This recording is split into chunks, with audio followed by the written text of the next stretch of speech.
নমস্কার সম্মানীয় দর্শক মণ্ডলী, সমস্ত সরকারি কর্মচারী এবং শিক্ষক শিক্ষিকাবৃন্দ। পেনশন ব্যবস্থায় একটা আমূল পরিবর্তন আসছে।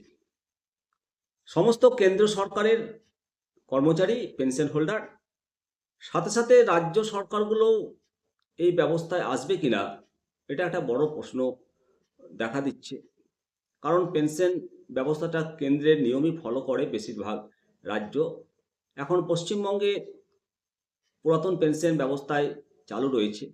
এটা কি তাহলে উঠে যাবে? সমস্তটাই আলোচনা করব।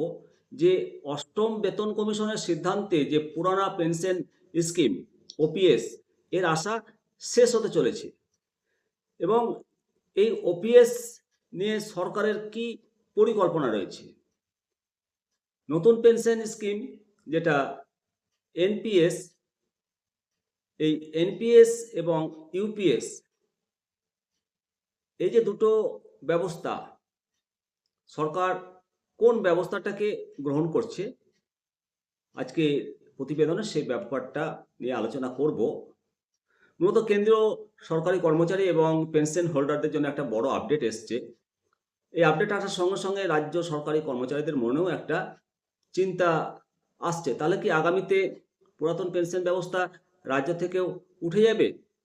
তো চলুন আমরা আগে জেনে নিই যে অষ্টম পে কমিশনের যে শর্তাবলীগুলো রয়েছে, সেই শর্তাবলীগুলো যদি আমরা দেখি, তাহলে একটা জিনিস পরিষ্কার স্পষ্ট হয়ে গেছে যে ওল্ড পেনশন স্কিম ফিরিয়ে আনার সম্ভাবনা কার্যত শেষ।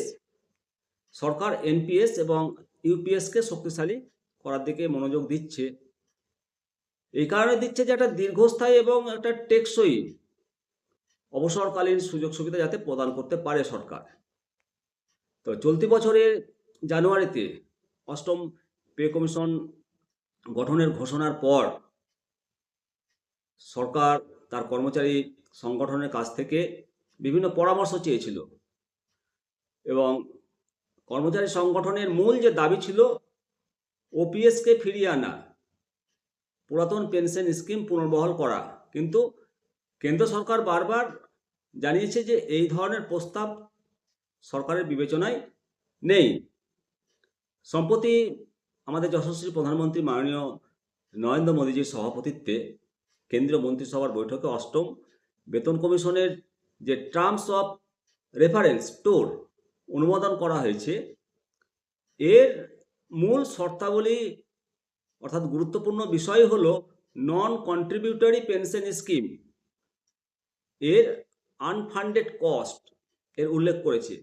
অর্থাৎ এর থেকে বোঝা যায় যে সরকার একটা আর্থিক শৃঙ্খলা এবং দীর্ঘমেয়াদী লং টার্মের ওপর একটা জোর দিচ্ছে। এই যে লং টার্ম, এই লং টার্মের ওপর জোর দিচ্ছে এই কারণে যে ওপিএস এর মতো যে পুরোনা এই ব্যবস্থায় আর সরকার ফিরে যেতে রাজি নয়। কমিশনের সুপারিশ প্রণয়নের সময় মূলত দেশের অর্থনৈতিক পরিস্থিতি এবং অর্থনৈতিক নির্ভরশীলতা, উন্নয়নমূলক খরচ, জনকল্যাণমূলক খরচ, এই প্রকল্পের যে তহবিল, এগুলোর ওপর বিবেচনা করবে সরকার। তো ভারতবর্ষের যে পেনশন ব্যবস্থা আছে তাতে তিনটি পর্যায় রয়েছে। তিনটি পর্যায়ে ভাগ করা যায় পেনশন ব্যবস্থাকে। একটা ওপিএস, এই ব্যবস্থাটা 1 জানুয়ারি 2004 সালের আগে কর্মচারীদের জন্য প্রযোজ্য ছিল। এতে কর্মচারীর কোনো অবদান ছাড়াই সরকার অবসরের পর সম্পূর্ণ পেনশন প্রদান করত, এবং সাথে সাথে এই ব্যবস্থাটি সরকারি যে কোষাগার তার উপর একটা বিপুল চাপ সৃষ্টি করে, এটা বলতেই হয়। তারপরে এনপিএস 2004 সালের জানুয়ারি থেকে কেন্দ্র এনপিএস চালু করেছিল। তো এই স্কিমে কর্মচারী এবং সরকার উভয় বেতনের একটা অংশ জমা করে, এবং সেই অর্থ একটা বিভিন্ন ফান্ডে বিনিয়োগ করা হয়, এবং বিনিয়োগের রিটার্নের ওপর পেনশন নির্ধারিত করা হতো। এতে পেনশন নিশ্চিত না থাকলেও সরকারের জন্য এটা একটা টেকসই মডেল ছিল। এবার ইউনিফাইড পেনশন স্কিম যেটা ইউপিএস,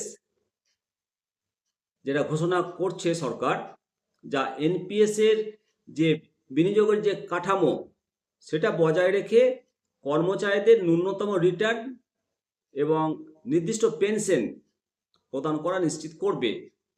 এটা এনপিএসের একটা উন্নত এবং ভারসাম্যপূর্ণ সংস্কার বলেই বিবেচনা করছে সরকার। তো সরকারের যে চূড়ান্ত অবস্থান সেটা স্পষ্ট করেছে, সরকার পুরাতন পেনশন স্কিম আর ফিরিয়ে আনবে না। তবে রাজ্য সরকার কি নতুন পেনশন স্কিম গ্রহণ করবে, যে প্রশ্নটা, এর উত্তরে বলি যে রাজ্য সরকার যেমন পশ্চিমবঙ্গ, তদ্রূপ রাজস্থান, ছত্তিশগড়, পাঞ্জাব, ঝাড়খণ্ডের মতো বেশ কিছু রাজ্য ওপিএসেই ফিরে গেছে। আর পশ্চিমবঙ্গে তো বরাবরই পুরাতন পেনশন স্কিমে আমরা পেনশন পাই এবং সেই অবস্থানেই অনড় রয়েছে রাজ্যগুলো। তবে অর্থমন্ত্রক এবং কর্মী এবং প্রশিক্ষণ বিভাগ এরা একাধিকবার জানিয়েছে যে কেন্দ্রীয় কর্মচারীদের জন্য এনপিএস এবং ইউপিএস উভয়ই প্রযোজ্য থাকবে। তবে এটা মনে করা হচ্ছে যে ওপিএস পুনরায় চালু হলে আগামী বছরগুলো সরকারি কোষাগারে পেনশনের বোঝা দ্রুত বাড়বে। আর সেই দিক থেকেই কেন্দ্র সরকার ওপিএসে ফেরা এটা সম্ভব নয় স্পষ্ট করছে। অষ্টম বেতন কমিশন শর্তাবলীতে এই বিষয়টি উল্লেখ করা, এটা শুধু একটা মানে মানে সাধারণভাবে ধরলে হবে না, এটা সরকারের একটা নীতিগত বার্তা, এটা স্পষ্ট হয়। তো এটা মোটামুটি নিশ্চিত যে ওপিএস ফিরিয়ে আনার জন্য কর্মচারী সংগঠনগুলো যে দাবি করছে এবং এই নিয়ে দিল্লিতে আন্দোলনও চলছে, বিভিন্ন সংগঠন আন্দোলনের ডাক দিয়েছে। তবে সেই সম্ভাবনা খুব কম। ওল্ড পেনশন স্কিম ফিরিয়ে আনার আশা প্রায় শেষ। অবশ্যই আপনারা মতামত দেবেন যে এই যে ওল্ড পেনশন স্কিম ফিরিয়ে আনলে কর্মচারীরা কতটা লাভবান হবেন এবং যে নিউ পেনশন স্কিম সরকার চালু করছে এতে কতটা আমরা লুজার হব। অবশ্যই কেন্দ্র সরকারি কর্মচারী, তবে পশ্চিমবঙ্গ সরকারকে অসংখ্য ধন্যবাদ দিই যে এখনও পর্যন্ত পুরাতন পেনশন স্কিমেই রেখেছে সরকারি কর্মচারী এবং শিক্ষক শিক্ষিকাদেরকে।